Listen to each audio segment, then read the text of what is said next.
It's New Smoker Day, always an exciting day. Today we are unboxing the new Pitts Spitts Maverick 2000.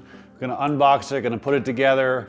I'm going to show you the accessories that I got for it, and I'm gonna go over some of the features and give you a walk around and show you a little bit about this guy. Let's get into it.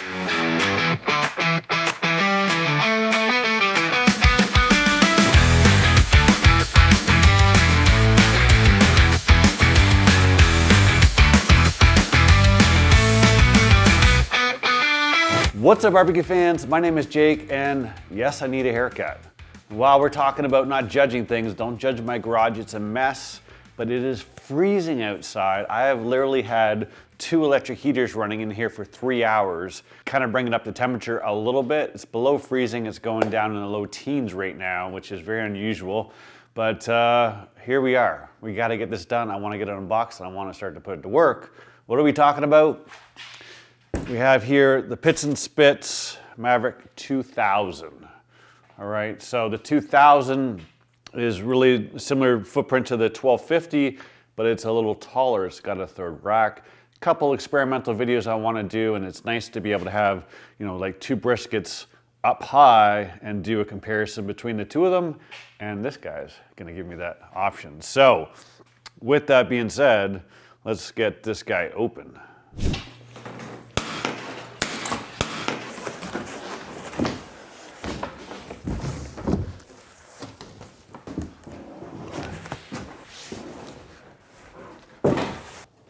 All right, so the one thing we got here, and this is the accessory that I'm super excited to try.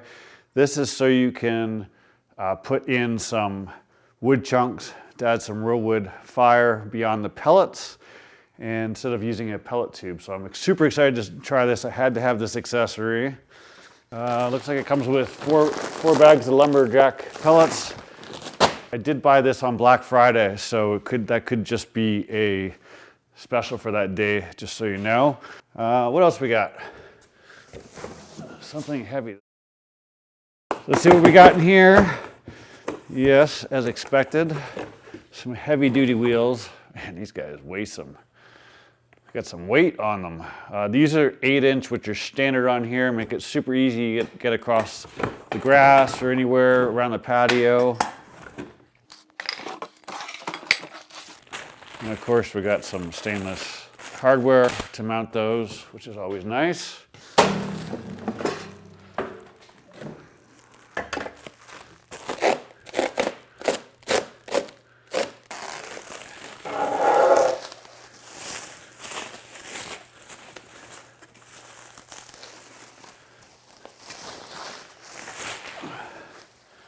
So this is our stainless steel front shelf.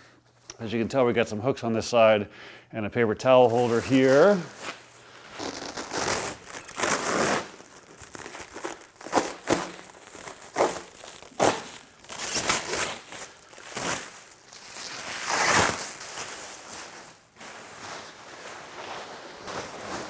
So I'm going to pause the montage here just to kind of go over one thing. Probably not a recommended setup. I made sure that the front parts are supported on the 2x4s that go across the side.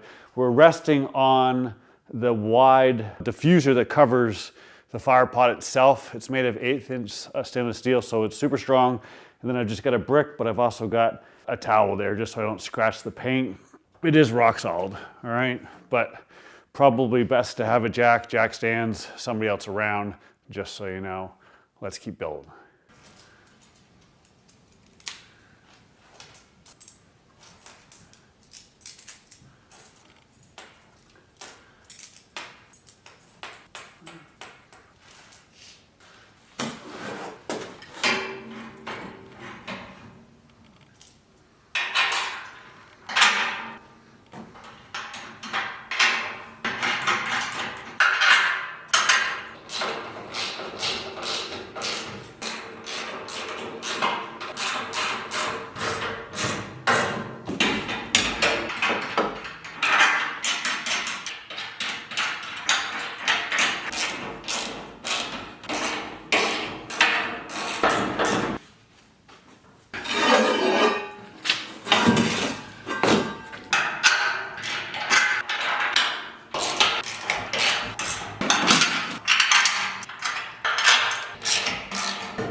All right, so just like that, we are together. I'm gonna take a little sip here, reward myself. Cheers. Couple quick notes here, but when I rotated it around, what I did is I put these wheels that lock and swivel on this side of it, because when it goes up my patio, I kind of go in the corner and swivel it around, and that's the side I need them on. So let me bring you inside. We'll talk a little bit about what's going on here. Obviously it's all stainless steel on the top here. Let's see, let's get this.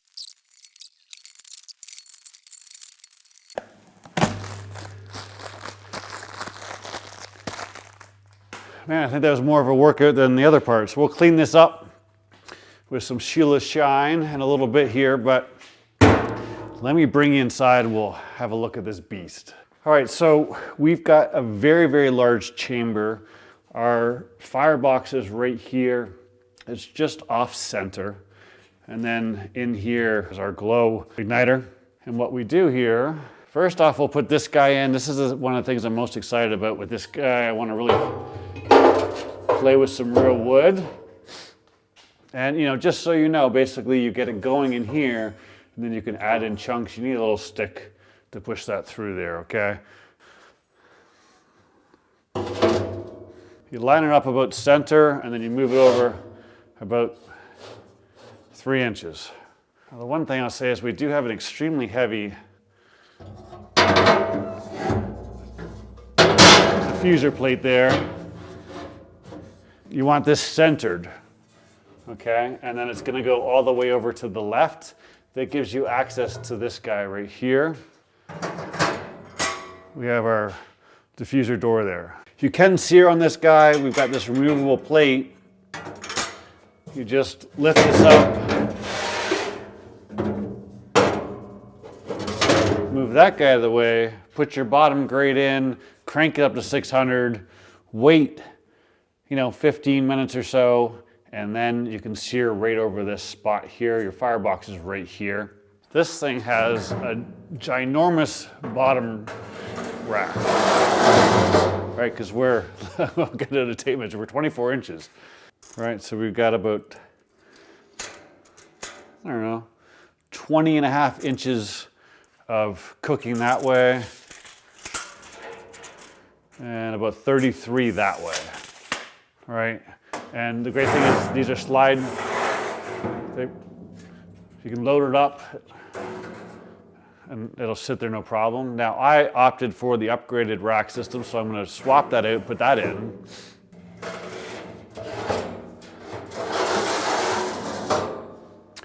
And just like that, we've got the modular system in here. This is 304 stainless, quite heavy, quite thick, as you can see. But you can move it around. All 3 pieces come out.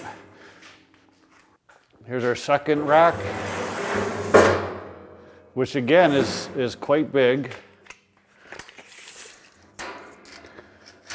Cooking area is 18 inches by, again, 33 inches. And last but not least, we have a third rack, and the third rack, almost 14 deep, and then again you're going to have 33 left to right. So we have a ton of cooking room in there. Now I did opt for the griddle.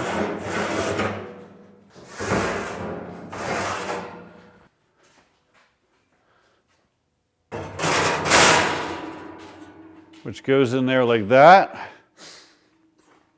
And now we've got access to a full griddle. This will drop down to our grease side there, and away you go. This is all, again, 304 stainless. I'm gonna peel this off later, but I'm sure we'll do a smash burger video on that. Outside right now, this is the standard controller that it comes with. We'll plug that in a sec. This is wireless. The antenna's on the left side here. I do have the new digital display coming. but it's going to be a couple weeks. So I'm going to use it with the stock display to begin with, and then I'm going to upgrade this here when the other one's available. So now we'll look at our hopper. It's got a stainless steel top here on it, and it completely covers the top. It's wrapped around the edges, and then we lift it up. Up top here, we've got our serial number and some instructions there that goes over the startup and functionality. And if we look inside, we've got, a typical auger here. Now this guy, do this real quick, has a pellet release here. So you got a whole bunch of pellets here. This guy holds 35 pounds of pellets. And if you want to change them real quick, there's just a screw back here. You undo the screw, slide it out, put a bucket underneath there, and away you go. All right, so on this side, we have our grease ball joint. Opens like so. And then we've got our bucket here, which goes on and hangs on there. Now, I always like to buy these guys, little disposable ones. It makes it a little easier. You can get them on Amazon. What I want to do is I'm going to have the handle push on that side, go like that. And there you go. Not necessary, but it just makes cleanup sometimes a little bit easier. All right, so that brings us back up front. Inside the bucket was the power plug that I plugged in, and then your meat probe. We have this super heavy duty stainless steel and carbon steel front table. Paper towel rack here, a couple hooks on the other side here. Super, super sturdy, which I like. All that's surrounded by this heavy duty roll top lid, which is quite a heavy lid. It's all stainless steel, but it rolls up super nice. Does not take a lot of effort. This is that it's all stainless steel welded up here, but we've got a cap on here, so we never have to worry about cooking in the rain. Rain won't go inside of it. And if I had to guess, it might keep a little bit more smoke in there. I don't know, maybe I'm blowing smoke. But mainly what I like is the fact that I can cook in the rain because the hopper is fully protected and this is fully protected. And when you want to move this guy around, we've got some built-in handles. There's also a handle on the hopper there. And the final step of putting this bad boy together is just leveling the front table. Just get yourself a level. And then there's some Allen hex head bolts in here. You just get an Allen key, tighten them up, level, and you are done. Away you go. We're not going to do the burn-in today. It is super simple.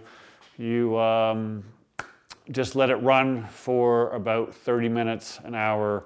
I think it's at 350, and then when you're done, you give it a spray with some PAM or something like that. Anything that doesn't have salt in it. Just some type of cooking spray. Then you let it sit, you're done. The only thing I did not open up, well, we're on camera here, and I might as well, since I bought it. How does it open up? Let's see here. There's our cover real quick. Let's see how this guy.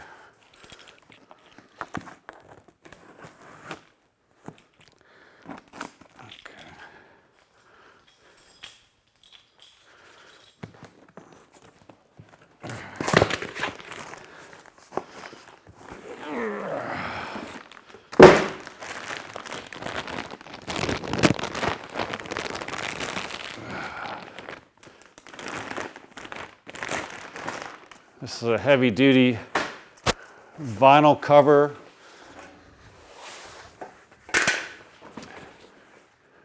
My hands are a little dirty. I don't want to get it too dirty, but let's see.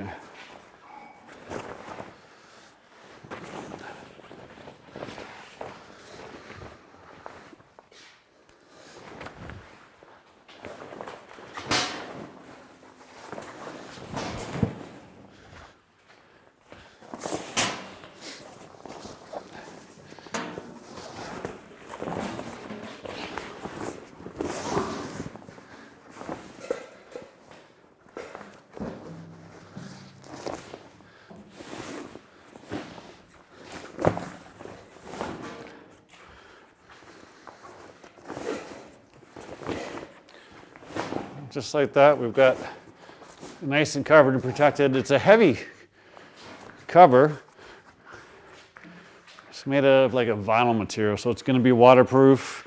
I mean, it's stainless steel, so you don't have to worry about it as much, but look, I'm a firm believer, you guys have heard me say this in many, many videos, you're gonna spend this kind of money on something, take care of it, protect it, get a cover, it's gonna last a long time. With that being said, we've got her together, I gotta get her on the patio, and then we're gonna put it through the paces. I'll be sharing some videos with you real soon on that. Thanks as always for watching, I'll see you soon.